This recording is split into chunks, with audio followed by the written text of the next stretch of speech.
शुभकामनाएं। आपको अनंत metro station में नाइट गार्ड की पोस्ट पर चुना गया है। ये स्टेशन दिल्ली के एक वीरान कोने में है। रात में यहाँ कोई नहीं आता और शायद आना भी नहीं चाहिए। आपकी ड्यूटी है सिक्योरिटी कैमरों पर नजर रखना, रजिस्टर अपडेट करना और डेस्क में रखी नोटबुक के नियम मानना। हाँ, वो नोटबुक जो आपकी जान बचा सकती है। रूल नंबर 1, अगर रात को कोई अकेला आदमी स्टेशन पर दिखे, बिल्कुल बाहर मत जाना, खिड़की से भी नहीं झांकना, क्योंकि जो वहां खड़ा होता है वो इंसान नहीं होता। रूल नंबर 2, अगर प्लेटफॉर्म 7 से कोई धमाका सुनाई दे तो सारे दरवाजे बंद करो और 10 मिनट तक बाहर मत निकलो। रूल नंबर 3, अगर रात 1 बजे कोई तुम्हें जंग लगा पुराना सिक्का दे, ले लो, लेकिन उससे बात मत करना और वो सिक्का सुबह तक खुद गायब हो जाएगा।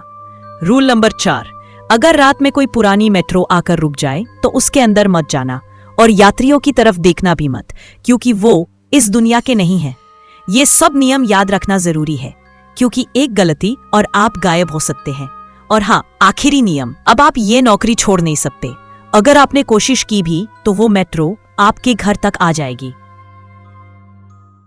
रवि का बचपन उसी पुराने अपार्टमेंट पे बीता था। उसके फ्लोर के एक कोने में एक फ्लैट था, बरसों से बंद, भारी जंग लगा ताला और कभी न खुलने वाला दरवाजा। लेकिन उस दरवाजे के पीछे से अक्सर अजीब सी आवाजें आती थी। कभी कोई उसका नाम पुकारता, धीमे सरसराते स्वर में। कभी ऐसा लगता जैसे कोई अंदर से दरवाजा नाखूनों से खरोंच रहा हो। रवि हर बार डर कर भाग जाता, लेकिन सवाल मन में रह जाते। समय गुजरता गया। रवि अब कॉलेज जाने लगा था और एक शाम कुछ ऐसा हुआ जो पहले कभी नहीं हुआ था। जब वो कॉलेज से लौटा तो देखा वो दरवाजा खुला था। पहली बार कुछ लोग वहां खड़े थे, शायद खरीद बिक्री की बात कर रहे थे। रवि की जिज्ञासा फिर से जाग गई। वो धीरे से उनके पीछे पीछे चल पड़ा, बिना कोई आवाज किए। दरवाजा अध खुला था। रवि ने अंदर झांका और उसका शरीर सिहर उठा। अंदर कोई फर्नीचर नहीं था, कोई रंग रोगन नहीं, कुछ भी नहीं। बस फ्लैट के बीचों बीच एक गहरी काली खाई थी, इतनी गहरी कि उसकी कोई थाह नहीं दिख रही थी। एक अंतहीन अंधेरा, जैसे जमीन में खुद को निगल लिया हो। और वो लोग जो अभी अभी अंदर गए थे वो कहीं नजर नहीं आ रहे थे। रवि ने उन्हें बाहर आते नहीं देखा। वो जैसे उस खाई में समा गए थे। रवि डर के मारे भाग खड़ा हुआ, सीधा अपने घर। अगली सुबह जब रवि बाहर निकला, उसने फिर उस फ्लैट की ओर देखा। दरवाजा बंद था। हमें नीचे नहीं जाना चाहिए, दादी हमेशा यही कहती थी। आरव गर्मियों की छुट्टियों में अपने ननिहाल की पुरानी हवेली में आया था। हवेली थी भी वैसी, पुरानी लकड़ी की सीढ़ियां, झड़ती दीवारें, कोनों में मकड़ी के जाले। लेकिन सबसे रहस्यमयी थी सीढ़ियों के नीचे बना एक छोटा सा दरवाजा। वो हमेशा बंद रहता था, लेकिन आरव को लगता था वहां कुछ है। हर बार जब वो उस दरवाजे के पास से गुजरता, उसे महसूस होता जैसे अंदर कोई सांस ले रहा हो। भारी, गहरी, डरावनी सांसें। दादी कहती कभी उस तरफ मत जाना, पर बचपन की जिज्ञासा किसने रोकी है। एक दोपहर जब सब सो रहे थे, आरव चुपचाप उठा, धीरे धीरे सीढ़ियां उतरी और उस दरवाजे के पास पहुंचा।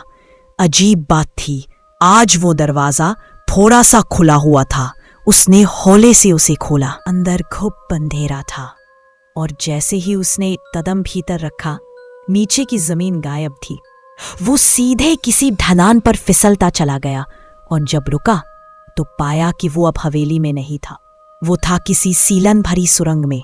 चारों तरफ अंधेरा, दीवारों पर खून के पुराने निशान और उनसे बंधे लटके थे कुछ पुराने खिलौने, गुड़िया, टेडी बियर, एक पपेट जिसका सिर टूटा था, लेकिन आंखें सीधी आरव को घूर रही थी।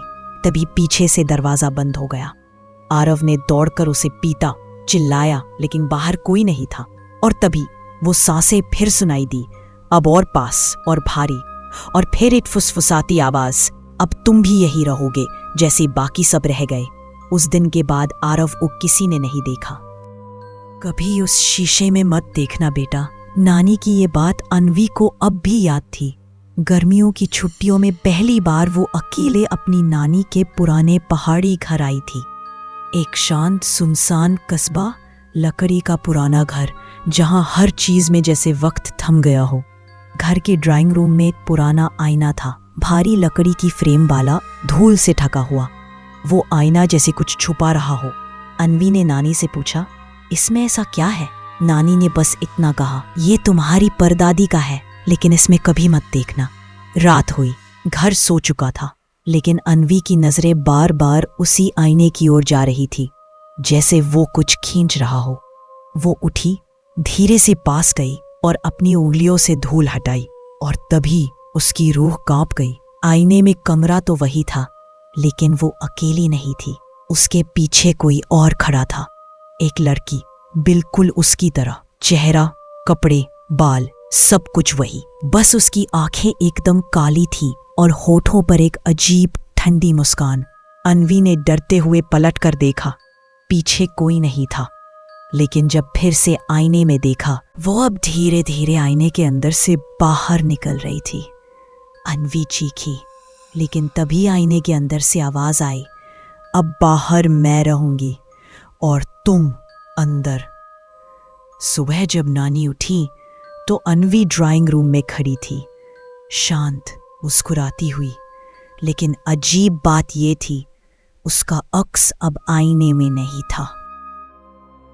मुझे वो सब देखना नहीं चाहिए था। वो एक रूटीन ड्यूटी थी, जैसी हर रात होती है। जैसलमेर के पास एक पुरानी वेधशाला में मैं अकेली थी। एक पुराना टेलीस्कोप, फीकी तारों की तस्वीरें, U3412 सेक्टर की स्कैनिंग। कुछ खास नहीं, लेकिन उस रात कुछ था वहां, कुछ ऐसा जो वहां होना नहीं चाहिए था। एक आकृति थी, विशाल, गहराइयों में तैरती हुई, लेकिन एकदम स्थिर। ना कोई हलचल, ना रोशनी, ना गर्मी। पहले लगा कैमरा ग्लिच कर रहा है, लेकिन जब जूम किया तो सब साफ होता चला गया। वो कोई तकनीकी गड़बड़ नहीं थी, वो चीज वहां सचमुच थी।